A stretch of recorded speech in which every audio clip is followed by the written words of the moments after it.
का तासा बाएं टहलते ताकि गुठलियां डाली, उसने पकड़ लिया। अच्छा, कुछ बात समझ आई बेटा? क्योंकि ये प्रोसेस ऑथेंटिक नहीं था।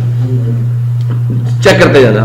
अब उन्होंने कहा कोई इससे अच्छा प्रोसेस होना चाहिए जिससे इसके अंदर किसी किस्म की गैर यकीनियत ना रहे, जो बंदा हमें डांच ना दे सके। मैथमेटिक्स ऑथेंटिक चीज है। फिर उन्होंने क्या किया, उन्होंने कहा नहीं यार, अलामतें बनाते हैं, हिसाबो किताब के लिए लिखना पढ़ना शुरू करते हैं। तो फिर मैदान में आए मुसलमान मैथमेटिशियंस जो कि ज्योमेट्री के माहिर थे, और कहा मैंने आपको एंगल बताया था।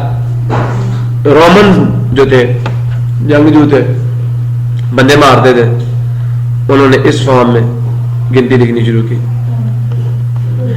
कुछ ने कहा शुरू में कहा कि एक लाइन का मतलब एक बकरी, 2 लाइन का 2 3 4, यहां लाइन डाल दी, टाली बार यूज करते होंगे, समझ आया नहीं यार? फिर ये 10 हो गई, वो 10 के लिए एक सिंबल यूज करना शुरू हुए। फॉर एग्जाम्पल दिस, कहा कि अगर ये इस तरह के 2 सेट हो जाए तो उसको हम इस तरह शो करेंगे। फिर कुछ ने यूं 100 को यूं शो किया कि ये 100 का सिंबल बना दिया। अगर इस तरह के 10 सिंबल हो जाए तो हम उसको यूं लिखेंगे, मतलब सिंबलाइज करना शुरू किया चीजों। मेरी बात समझ आई नहीं आई? लेकिन ये भी गिनती है रोमन की, 3 लाइनें। फिर ये डाल के यहाँ एक डाल दिया, इसको कहा ये 5 है, तो 5 के लेफ्ट साइड पे डाला, इसका मतलब 4 5 - 1 4 हो गया, ये 5 हो गया। अगर इधर डालेंगे तो राइट साइड पे अगर ये तो ऐड होगा, राइट वाला ऐड होगा, लेफ्ट वाला सब्ट्रैक्ट होगा। समझ आया नहीं यार? इस वजह से ये 4 है, ये 5 है। 10 को सिंबल दिया, ये यहाँ डाला तो ये 9 हो गया, इधर डाला तो 11 हो गया, खुद 10 नहीं है। क्रॉस मतलब सिंबल्स असाइन किए डिफरेंट वैल्यूज को, ठीक है।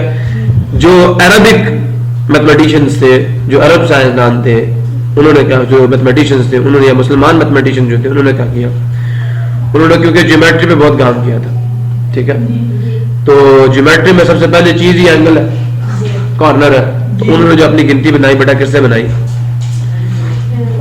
का एक एंगल है तो 1 है, तो 2 है, 3 या 3 ऐसे नहीं, ऐसे 3 है,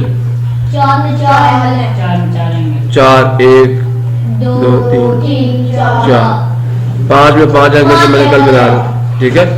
और 6 में 6 एंगल्स थे, 1 2 3 4 5 6।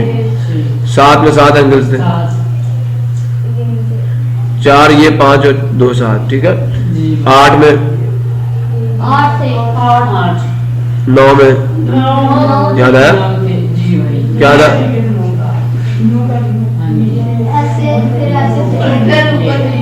ठीक है बेटा, तो दिस वाज 9, इसमें 9 एंगल थे, 4 अंदर है, 5वां 6वां 7वां 8वां 9वां।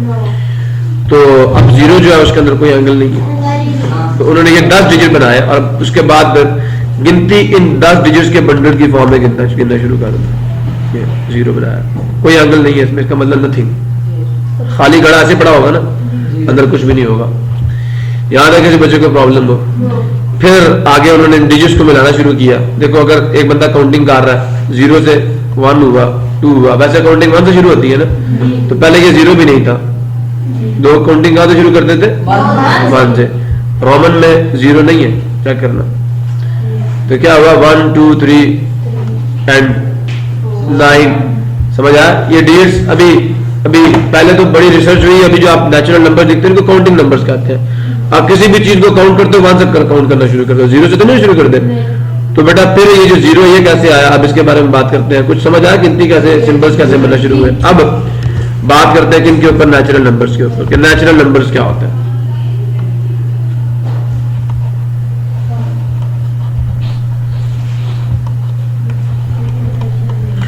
बेटा इनका सिंबल ये, इससे पहले मैं एक लाइन डाल दिया करूंगी यहां पे ताकि पता चले नेचुरल का कैपिटल लाइन, ठीक है। बात गौर से सुनिएगा। डेफिनेशन क्या था? Counting numbers. काउंटिंग नंबर्स का मतलब क्या है? वो नंबर जो चीजों को गिनने में इस्तेमाल होंगे। Are card,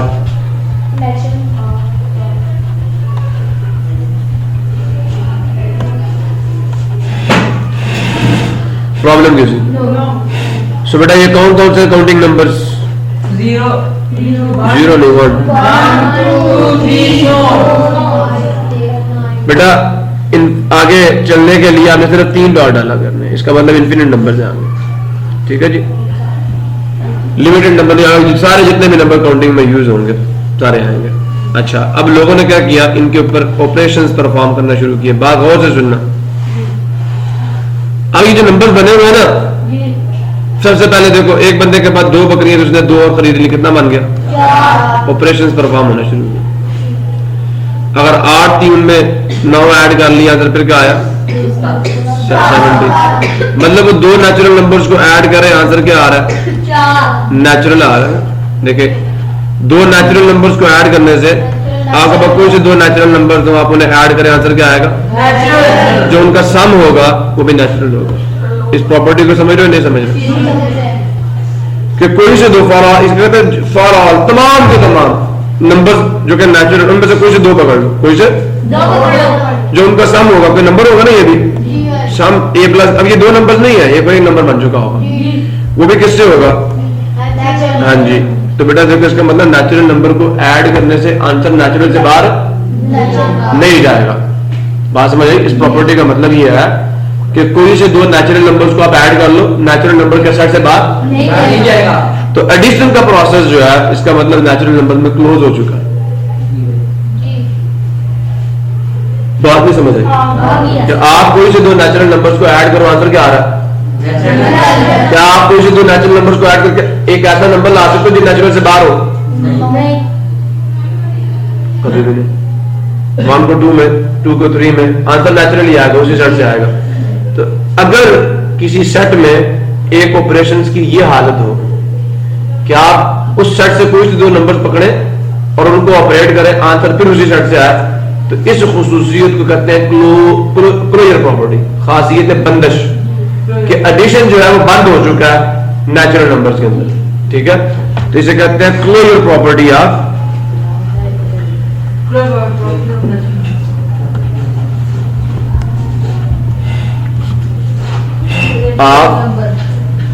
addition of naturals. ठीक है बेटा, कि अब आपने एडिशन को समझना ना, एडिशन को, तो एडिशन को समझने के लिए नेचुरल नंबर्स क्या है? काफी हैं। 2 नेचुरल को जमा करेंगे, आंसर नेचुरल नंबर के अंदर से आएगा, बाहर नहीं जाएगा। अच्छा, लेकिन अब लोग हमेशा चीज लेते तो नहीं, चीज देते भी तो है ना, सब्ट्रैक्ट भी तो करते हैं ना चीजों को।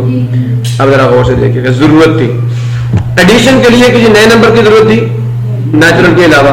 नहीं थी ना। अब जरा गौर से सुनना कि क्यों होल नंबर्स बने। देखो बेटा, लोगों ने कहा अगर हम 2 से 1 को माइनस कर लें, आंसर 1 आता है, नेचुरल है, नेचुरल है ना। चलो एक और काम करते हैं, 2 में से 2 ही निकाल लो। क्या कोई ऐसा नंबर है नेचुरल के अंदर जिसको मैं यहां लिखूं, यहां पे मौजूद हो 1 2 3 जो इस आंसर में लिखा जा सके? नहीं है। तो ये नहीं था नेचुरल। आप समझ आया? उन्होंने कहा भाई देखो मेरी जेब में 2 रुपए थे, मैंने 2 ही खर्च कर लिए, तो इसको कैसे शो करेंगे मैथमेटिक्स में? तो जवाब मिला।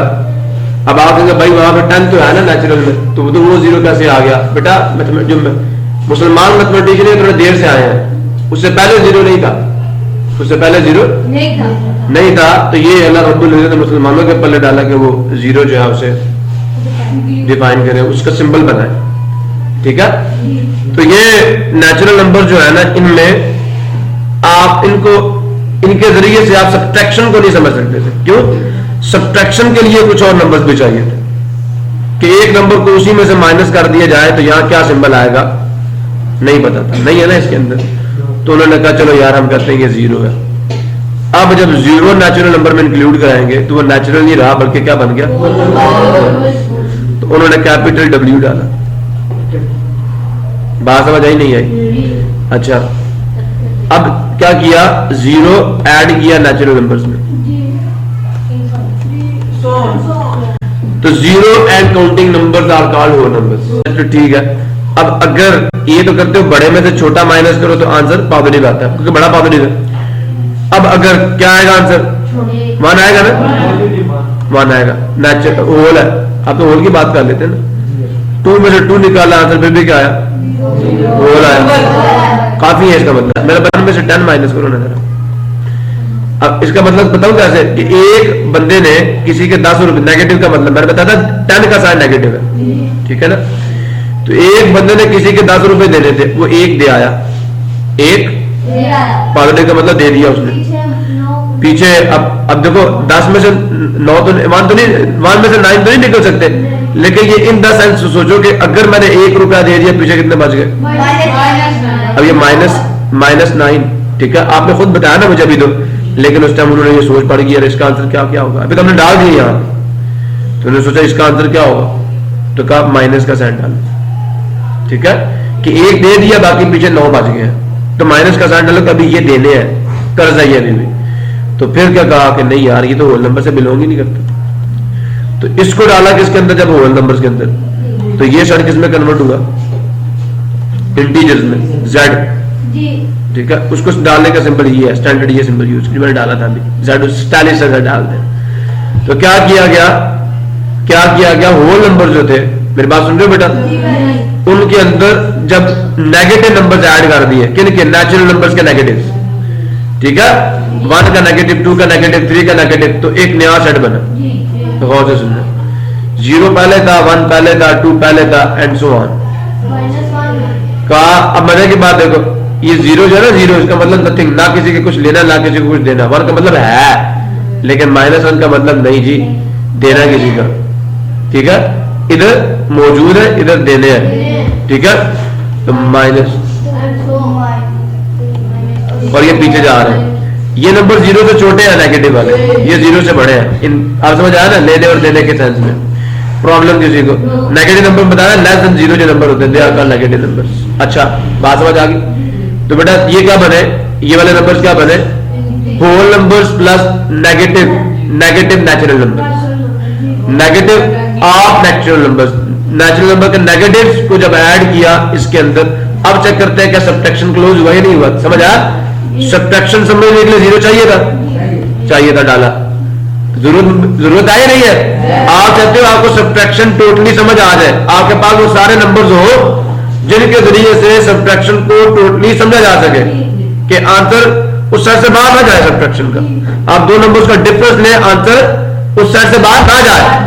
समझ आया नहीं? तो हम वो सेट बनाने के चक्कर में थे, जरूरत थी ना भाई, हमने डिफाइन करना था किसको? सब्ट्रैक्शन को। अब सब्ट्रैक्शन को डिफाइन करने के लिए नेचुरल नंबर्स काफी नहीं थे, होल नंबर्स वो भी काफी नहीं थे, फिर का नेगेटिव डालते हैं उनके। देखा, जरूरत पड़ती जा रही है ना, इस तरह बेटा नंबर बन रहे थे, इस तरह नंबर जरूरत पड़ती है, नंबर बनते हैं। बगैर जरूरत के मैथमेटिक्स में कोई नंबर इंट्रोड्यूस नहीं करवाया जाता। अच्छा जी, सो क्या हुआ, अब जरा चेक करते हैं। देखें, आप कोई सा पकड़ ले इंटीजर, 3 में से 2 निकाला, आंसर 1 आया, जेड में आया नहीं है पॉजिटिव 1। अच्छा चले, आप 1 में से 10 माइनस कर ले, -9 आया नहीं, कुछ और अपनी मर्जी से। चलो हम पता क्या करते हैं, -2 में से माइनस कर लेते हैं 9 को। अब दोनों के साइन सेम है, तो मैंने कहा जब साइन सेम हो तो साइन वही रहेगा, सम ले लेंगे सेम, -11 आ गया। मतलब पहले 2 रुपए देने थे, 9 और ले लिए, तो टोटल 11 रुपीज देने है उसमें। इसका मतलब जो सब्ट्रैक्शन थी वो क्या होगी, वो क्लोज हो गई है। मतलब जो सब्ट्रैक्शन है, क्लोज होने का मतलब ये है कि बस अब नंबर्स की सब्ट्रैक्शन को समझने के लिए आपको मजीद नंबर्स, तो नेचुरल नंबर्स ने क्लोज किया है, किसको कवर किया है, किसको? सब्ट्रैक्शन के प्रोसेस को, ऑपरेशन को। अब बात समझ आई कि कोई ऑपरेशन क्लोज हो गया, इसका मतलब यह है कि वो नंबर्स पूरे हो गए जो चाहिए इस ऑपरेशन को समझने के लिए। तो नेचुरल नंबर्स में डिफरेंस या सब्ट्रैक्शन क्लोज्ड नहीं थी, वो काफी नहीं थे। इसका मतलब किसको समझने के लिए? ऑपरेशन ऑफ सब्ट्रैक्शन को समझने के लिए। होल नंबर भी काफी नहीं थे, तो क्या है? इंटीजर्स है। पहला ऑपरेशन एडिशन तो नेचुरल नंबर में क्लोज किया था ना, सब्ट्रैक्शन को क्लोज नहीं किया और नंबर बने। तो ये 4 ऑपरेशंस की बेसिस पे नंबर्स बनते जा रहे हैं। तो अब आप कह सकते हो कि for all integers the sum of two, the difference of, sum तो होगा ना इसमें। देखो, कोई से 2 इंटीजर्स को आप ऐड कर लो, a प्लस बी भी से बिलोंग करेगा। सम तो नेचुरल में था, सारे नेचुरल साइड में तो है ना। दूसरा बेटा, अगर आप कोई से 2 इंटीजर का डिफरेंस लोगे, वो भी किससे आएगा? जड़ से। क्लोज हो गया। अब बेटे इसके बाद कौन सा ऑपरेशन लेना आपने? मल्टीप्लीकेशन देख लेते हैं। और मजे की बात बताऊं, आप कोई से दो नेचुरल नंबर्स को मल्टीप्लाई करो, पकड़ो यहां से, चलो 200 आया, नेचुरल होगा नहीं होगा? तो बेटा ये जो था ये प्रोडक्ट भी क्लोज था। नेचुरल नंबर एडिशन और मल्टीप्लिकेशन को क्लोज कर रहे थे, काफी थे एडिशन और मल्टीप्लिकेशन को समझने के लिए। डिफरेंस काबू नहीं आ रहा था, डिफरेंस नहीं समझ में आ रहा था, नंबर्स काफी नहीं थे डिफरेंस को एक्सप्लेन करने के लिए। तो इंटीजर्स वो नंबर्स थे जिन्होंने डिफरेंस को कंप्लीटली डिस्क्राइब कर दिया कि हाँ जी ये बात, वो नंबर्स काफी हो गए डिफरेंस को समझने के लिए। तो हमने कहा क्लोज हो गया डिफरेंस भी, सब्ट्रैक्शन भी क्लोज हो गई है अंडर, ठीक है। इंटीजर्स ने क्लोज कर दिया किसको? सब्ट्रैक्शन। कंप्लीट बात समझ आ गया, ठीक है। अब बेटा कितने ऑपरेशंस क्लोज हो गए अभी तक? 3। नेचुरल नंबर में 2 थे, एडिशन भी था और मल्टीप्लिकेशन भी था। अब इसका मतलब क्या है? अगर मैं कहूं क्लोजर प्रॉपर्टी ऑफ एडिशन, इसको अल्फाज में कैसे लिखते हैं? इसको तो कहना है the sum of the two natural numbers is अभी इंटीजर्स थे तो यहां इंटीजर्स कहेंगे। अच्छा बेटा इंटीजर जर्मनी जुबान का लफ्ज है, ठीक है, लेकिन इसको जेड से क्यों शो करते हैं बेटा? जाहिलन, क्या ये फ्री जर्मनी जुबान का लफ्ज, इसका मतलब नंबर्स होते हैं। क्या होते हैं? नंबर्स होते हैं, ठीक है। तो इस वजह से इसको कैपिटल जेड से शो कर रहे हैं, प्रॉब्लम किसी को। तो 2 इंटीजर का सम भी क्या होगा? इंटीजर होगा, इंटीजर होगा। तो बंदा पूछे कि natural number satisfy the closure law with respect to addition, तो क्या मतलब है? Sum of 2 natural is also natural. मैं कहता हूं natural number satisfy the closure law multiplication, तो मतलब क्या? The product of 2 natural is natural.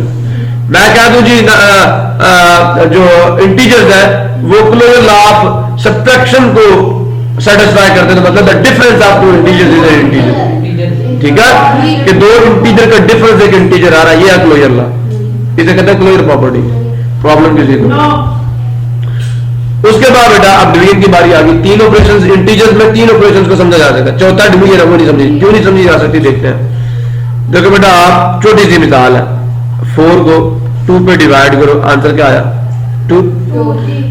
8 को 2 पे 4, 10 को 2 पे 5, सारे क्या आ रहे हैं? ये भी इंटीजर था, तो उनका जो क्वोशंट है वो भी क्या इंटीजर है। मतलब 2 इंटीजर का क्वोशंट अभी तक आप क्या रहे हो? जरूरी नहीं है वैसे, अभी देखना इंटीजर आ रहा है, ठीक है। अब जरा देखना ये भी इंटीजर है, ये भी इंटीजर है, लेकिन जरा थोड़ा उल्टा दो। 2/10 क्या होता है? 1/5 है इसके अंदर, है इसके अंदर, मतलब फ्रैक्शन नहीं थी इसके अंदर। ये तो इंटीजर नहीं है, मतलब इस तरह के नंबर भी इंटीजर में डालने पड़े, तब वो इंटीजर तो नहीं रहेंगे, उससे बड़ा सेट बन जाएगा। तो उन्होंने क्या कहा? रैशनल नंबर्स, ये रेशियोज वाले नंबर, रैशनल नंबर्स। हाँ जी, तो डिवीजन को क्लोज करना था ना, तो रैशनल नंबर्स, उसको क्यू से कोशेंट्स, क्या क्यू से कोशेंट्स का सेट है। ये किसका सेट है? ये सेट ऑफ कोशेंट्स। अब मेरा गौर से सुनना, देखो 2 भी इंटीजर था, वो भी तो किसी का कोशेंट आया या नहीं आया? और 1/5 भी किसी का कोशेंट आया या नहीं आया? क्लियर हुआ नहीं हुआ? या अगर इसको उल्टा हो तो 1/4 भी किसी का क्वोशंट आएगा या नहीं आएगा? तो आपने इंटीजर्स के अंदर क्या डाल दी? फ्रैक्शंस। क्या डाल दी? अब ये फ्रैक्शंस क्या होती हैं? इसको डिफाइन करने के लिए बड़ा गौर से सुनिएगा, नंबर का मैंने बता दिया,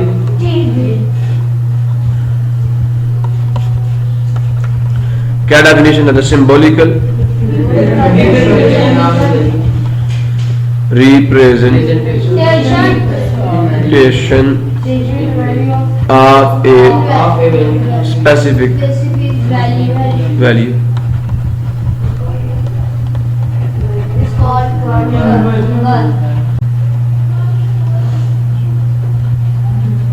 ठीक है जी, प्रॉब्लम किसी को? अच्छा बेटा जरा गौर से सुनिए, इसकी एग्जांपल्स क्या होंगी?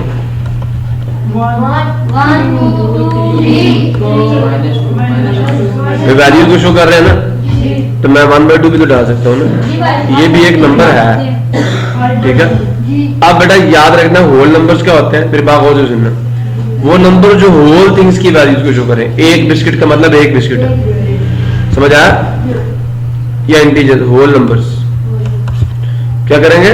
The symbolical representation of a specific value का दिया। अब आप कहते हैं कि होल वैल्यूज, ठीक है, समझ आया नहीं यार?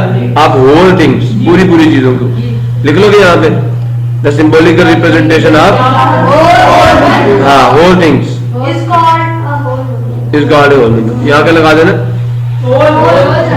होल थिंग्स या वैल्यूज, पूरी पूरी चीज, जैसे एक बिस्किट, दो बिस्किट, एक पिज्जा, दो पिज्जा, तीन, आधा पिज्जा नहीं कहेंगे। अब फ्रैक्शनल नंबर्स के तो फ्रैक्शंस क्या होती हैं बेटा?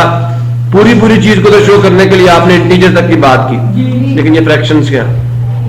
इस पर मैं शायद मेरे ख्याल में पहले ही बात कर चुका हूँ, लेकिन अभी हम दोबारा से थोड़ा सा ओवरव्यू कर लेते हैं इसका।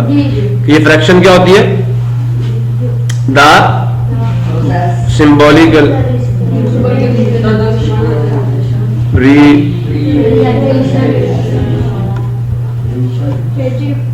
Of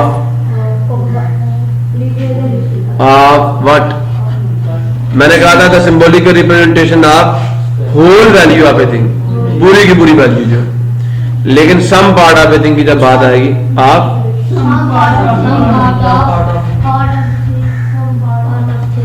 part of a thing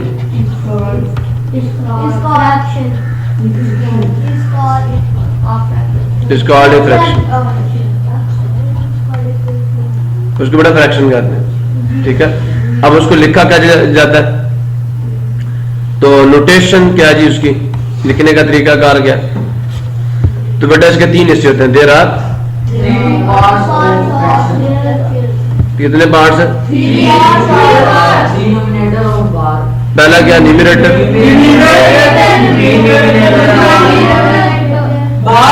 denominator, denominator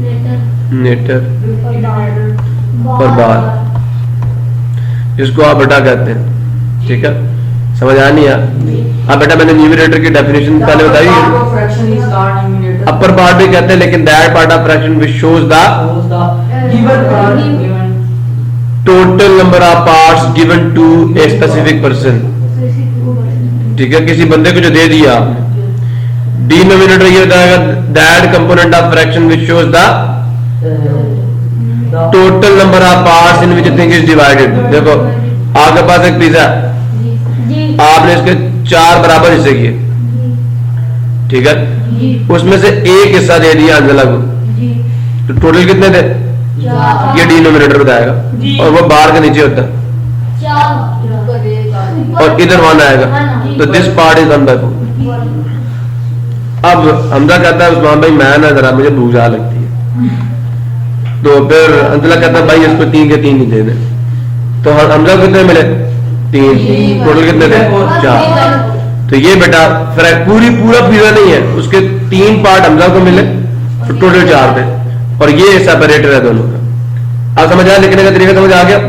तो ये क्या? अब मैं अगर उसको डिफाइन करूं न्यूमरेटर को, तो that component of fraction which shows, जो हमें बताए, तुमने खुद मुझे डेफिनेशन करके दी है, पीछे वाले जाकर बेसिक के लेक्चर सुनो, वहां मौजूद है। The total number of equal parts in which a thing is divided, वो है denominator, and the total number of parts which are given to a person, जो किसी बंदे को दे दिए जाए वो न्यूमरेटर है, और जो टोटल पार्ट्स होंगे वो डिनोमिनेटर। और बाहर क्या करेगा? It will separate the numerator and denominator, इसके ऊपर न्यूमरेटर तो नीचे डिनोमिनेटर। प्रॉब्लम क्लियर है? अच्छा बेटा, अब फ्रैक्शन की टाइप वगैरह गौर से सुनना। क्या फ्रैक्शन की type?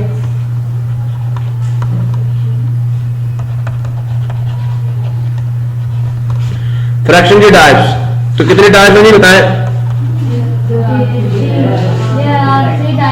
There are types of fraction. Problem किसी बच्चे को क्लियर होगा? अब जरा गौर से सुनिएगा। फ्रैक्शन की 3 टाइप्स तो आपने मुझे कह दी। पहली टाइप प्रॉपर फ्रैक्शन, उसे प्रॉपर फ्रैक्शन कहते हैं। दूसरी को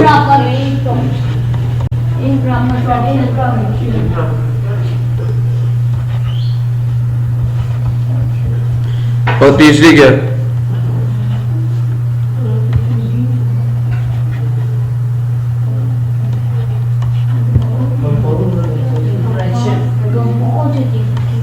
ठीक है जी। अब प्रॉपर फ्रैक्शन क्या होती है, गौर से सुनना।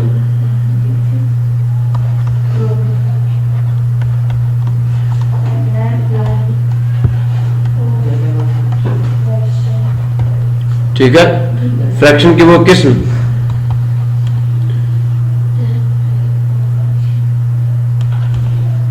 whose numerator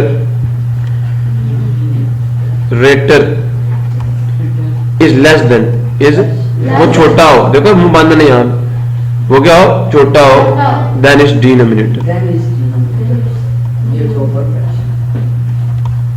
is called proper fraction.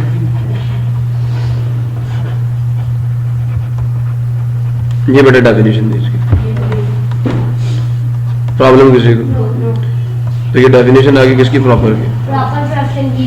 अब इम्प्रॉपर की क्या? इसका उलट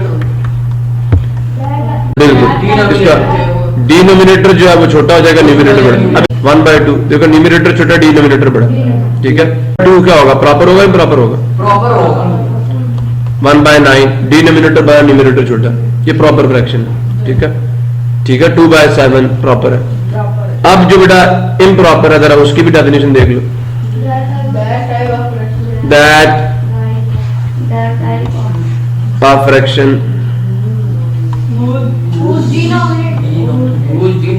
whose numerator is greater than its denominator।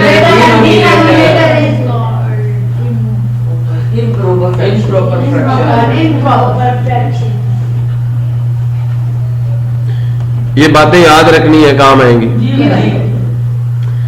अच्छा जी, ये तो इसकी होगी डेफिनेशन। अब इसकी भी एग्जांपल्स होनी चाहिए।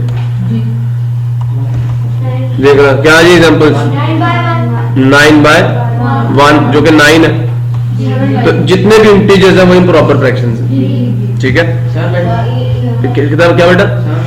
7/2 बिल्कुल कह सकते हो, 7/2 ये इम्प्रॉपर है। 9/2 इम्प्रॉपर है। ठीक है, 5/3 इम्प्रॉपर है। ये सब समझ आ गया ना? अब बेटा कंपाउंड फ्रैक्शन क्या होती है? ये कलेक्शन हो, ये सम होगा, एक प्रॉपर और एक इम्प्रॉपर फ्रैक्शन। मैं मिसाल देता हूँ, देखो आगे बास। अभी आप बच्चों ने मुझे खुद लिखवाया कि 9/2 लिखा ना, मैं 9 को अंदर रखूं, 2 पे डिवाइड करूं, तो 9 4 8 1 बच गया। मैंने आपको एक डिवीजन एल्गोरिथम बताया था 5वें चैप्टर में, कि divisor multiply quotient plus remainder. आपका डिवाइडेंड क्या 9 है? याद आया? भूल चुके हो रिमाइंडर। अच्छा बेटा डिवाइजर क्या आपका? 2 ना, ये बात, और कोशेंट ये रिमाइंडर है। ठीक है बेटा, अब मुझे इसके नीचे 2 चाहिए, है ना? 9/2 है ना हमारी असल फ्रैक्शन, तो ये है, तो मुझे इसको 9/2 बनाना है। बेटा जब बनाना है तो खुद डिवाइड कर दो, डिवाइडिंग विद 2। जो बनाना होता कर दिया करो, लेकिन करना दोनों साइडों पे। तो 9/2 इज इक्वल टू 2 मल्टीप्लाई 4/2 1/2। सबको किया ना, ये भी पूरी एक टर्म थी, जो मल्टीप्लाई होता है वो एक टर्म होती है। ठीक है, तो ये जो 2 से 2 कट गया, तो 9/2 इज इक्वल टू 4 + 1/2। अब बेटा असल में मैथमेटिशियन शुरू में ये प्लस डालते थे, लेकिन बाद में उन्होंने कहा इसको हटा दो। अब देखो ये 4 जो है इम्प्रॉपर फ्रैक्शन है, प्रॉपर फ्रैक्शन है? प्रॉपर है, इसके नीचे 1 है ना, तो 4/1 4 बड़ा है, 1 छोटा, तो ये एक इम्प्रॉपर फ्रैक्शन है। और ये क्या है? इसको लोग लिखते हैं 4 होल 1/2, लेकिन दरम्यान में प्लस होता है, हम इलिमिनेट कर अंडरस्टूड के बी में क्या प्लस है। ये है आपकी कंपाउंड फ्रैक्शन। ठीक है, तो डेफिनेशन क्या बनी? The sum of a proper and improper fraction is compound fraction। या बेटा इसको ये भी कह सकते हो the sum of an integer, 4 integer था ना, an integer and a proper fraction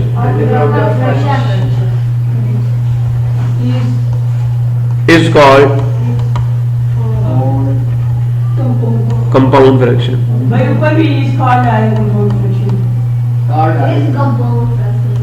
ठीक है, इस कंपाउंड फ्रैक्शन भी ठीक है। प्रॉब्लम किसी को?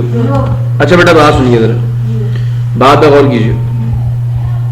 कंपाउंड फ्रैक्शन पे किसी को प्रॉब्लम नहीं है, प्रॉपर पे, इम्प्रॉपर पे। अच्छा, जो इम्प्रॉपर फ्रैक्शन होती है उसे लिखा जा सकता है एक इंटीजर और प्रॉपर फ्रैक्शन के सम की फॉर्म में, कि इंटीजर को ऐड कर दिया जाए किसके अंदर, प्रॉपर फ्रैक्शन में, तो इम्प्रॉपर फ्रैक्शन। तो इसका मतलब इम्प्रॉपर फ्रैक्शन की जरूरत है नहीं है।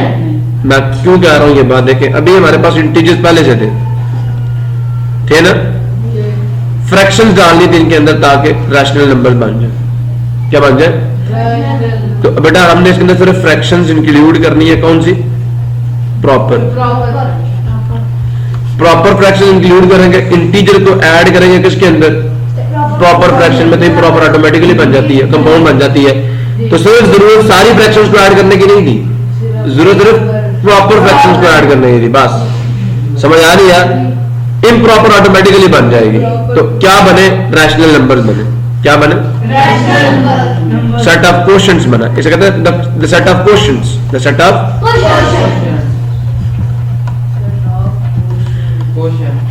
इंटीजर्स। इंटीजर्स का क्वोशंट है ना। आपने 10/2 किया था तो 5 आया था, लेकिन 2/10 किया तो 1/5 आया। अब ये प्रॉपर फ्रैक्शन है, ये इंटीजर है या इम्प्रॉपर फ्रैक्शन है। तो ये दोनों किससे बिलोंग करते हैं? नहीं करते। फ्रैक्शन भी है और इंटीजर्स भी है, तो क्यू से बिलोंग करेंगे नहीं करेंगे? क्यू के ऊपर यू एक लाइन डालते हैं, इंटरनेशनली यू लाइन डालते हैं। अगर आपने क्यू डाला ना, यू करके क्यू, और उसके ऊपर आपने यू लाइन डाल दी, इसका मतलब ये रैशनल है। अगर सिर्फ यू क्यू डाला तो इसका मतलब नहीं कि ये रैशनल है। क्या करना? क्यू डाल के लाइन डाल दी, इसका मतलब रैशनल होता है। तो वो आम सा कोई क्यू है, वो स्पेसिफिक क्यू नहीं है, रैशनल का क्यू नहीं है, वरना मेंशन करना पड़ेगा कि we are denoting Q, rational number by Q. Problem किसी को? तो बेटा इसकी जो डेफिनेशन आपको देते हैं मैथमेटिक्स में वो लिख के, तो गौर से सुनना, वो यूं लिखते हैं। मैथमेटिक्स में सेट को लिखने का एक तरीकाकार जो मैं आपको समझाता हूँ, उसके 2 हिस्से होते हैं सिंबॉलिकली, गौर से सुनना। वो कहेंगे, अब मैं रैशनल नंबर की डेफिनेशन दे रहा हूं, रैशनल नंबर्स, तो दो नंबर्स, वो नंबर्स which can be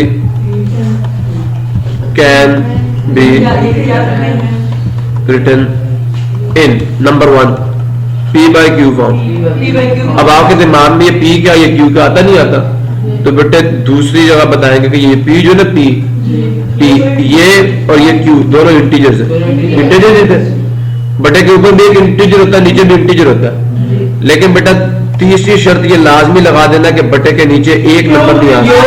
आप समझ आया कि क्यू होगा तो इंटीजर, लेकिन जीरो भी तो इंटीजर है ना, लेकिन जीरो बटे के नीचे नहीं आ सकता, वरना इसके क्या नतायज होते हैं आपको पता। तो 1 = 2, 2 = 9, नंबर की कोई स्पेसिफिक वैल्यू नहीं रहेगी। समझ आ गया? क्लियर हो गया? तो Q does not equal to 0, divisor 0 नहीं हो सकता। ठीक है जी।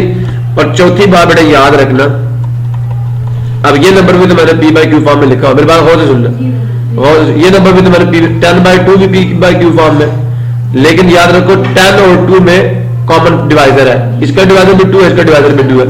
तो ऐसे नंबर जिनका कॉमन डिवाइजर 1 से बड़ा हो जाए उन्हें हम को प्राइम नहीं कहते। इन्होंने यहां लिख के देना है, पहली बात, the GCD of P and Q is 1। इसको यूं भी कहा जा सकता है, यूं भी कहा, चौथी बात को यूं भी कहा जा सकता है कि P and Q are को-प्राइम्स। ऐसे नंबर जिनके GCD 1 हो उन्हें कहते हैं को-प्राइम, उनका वो किसी 1 के अलावा किसी और कॉमन डिवाइजर पे डिवाइड ना होते हो, या इसको कहेंगे, बात समझ आई? और इसको सिंबॉलिकली लिखते हैं P Q is 1। इसका मतलब समझते हैं, मैंने डाला P, Q ब्रैकेट में GCD of P and Q is 1। ये सिंबल है इसका, इसको सिंबॉलिकली यूं लिखते हैं, ठीक है जी। या ये को प्राइम है, या रिलेटिव प्राइम है, या बेटा P and Q are in their lowest form, in their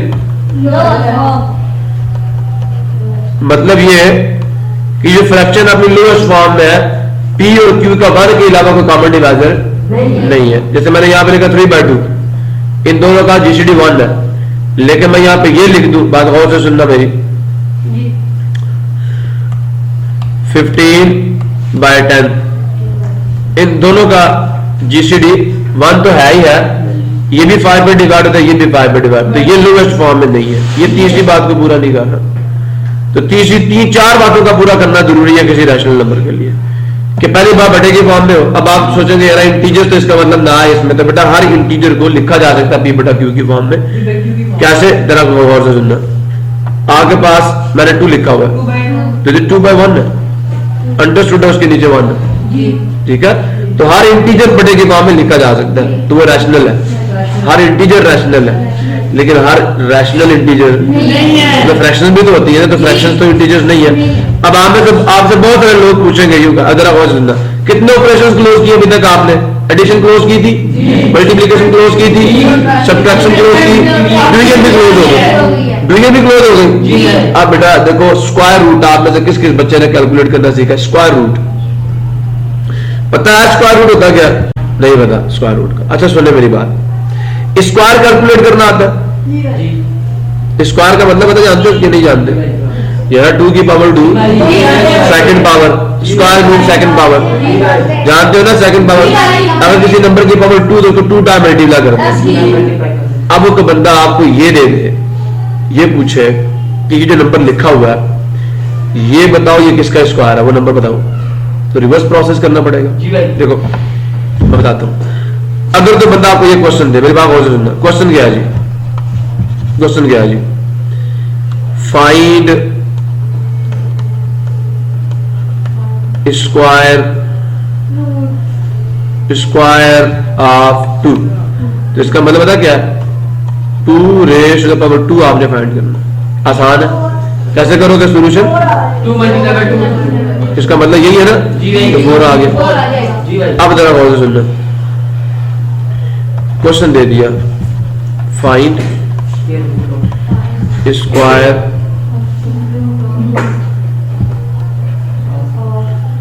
to 4, sorry 2 तो नहीं 4, समझ आ लिया? इसका क्या मतलब है? इसको यूं भी कहा जा सकता था, और गौर से सुनना, फाइंड द नंबर, उस नंबर को फाइंड करो whose स्क्वायर इज 4। बेटा सवाल नहीं, वो नंबर बताओ जिसका स्क्वायर लेकर आंसर 4 है। यहां तो कहा था 2 का स्क्वायर निकालो, तो स्क्वायर रूट का मतलब ये वापस जाओ, वो नंबर बताओ जिसका स्क्वायर लेने से 4 आया था, ठीक है बेटा। तो स्क्वायर रूट का मतलब ये है कि अब आपने पावर 2 नहीं लेनी, बल्कि 2 का मल्टीप्लिकेटिव 1/2 लेना। इसको मैथमेटिक्स में सिंबॉलिकली यूं लिखा जाता है, दोनों का मतलब है ये जो मैंने सिंबल डाला इसे कहते हैं रेडिकल, और नीचे वाले को कहते हैं रेडिकेंड, इसको कहते हैं एक्सपोनेंशियल फॉर्म, इसको कहते हैं पूरी को एक्सपोनेंशियल फॉर्म कहते हैं, पूरी को, इस पूरी को रेडिकल फॉर्म कहते हैं, रेडिकल फॉर्म, ठीक है बेटा। क्लियर हुआ नहीं हुआ? मैंने क्या लिखा था? 4 raise to the power 1/2, 1/2 square root of 4। तो ये पूरी शक्ल क्या बन गई? Radical form. ये पूरी क्या बन गई? Exponential form. क्यों? क्योंकि ये जो पावर है ना, पावर, इसको एक और नाम भी देते हैं ना, एक्सपोनेंट। तो वो शक्ल जिसमें एक्सपोनेंट आ रहा है उसे एक्सपोनेंशियल फॉर्म कहते हैं, और इस सिंबल को क्या कहते हैं? रेडिकल। तो इस वजह से इसको कहते हैं रेडिकल फॉर्म, ठीक है। क्लियर हुआ नहीं हुआ? समझ आ गया? और ये जो नीचे होता है कहते हैं रेडिकल, जिसका रेडिकल लिया जा रहा है। रेडिकल को उर्दू में कहते हैं जजर, क्या कहते हैं, जजर। समझ आ लिया?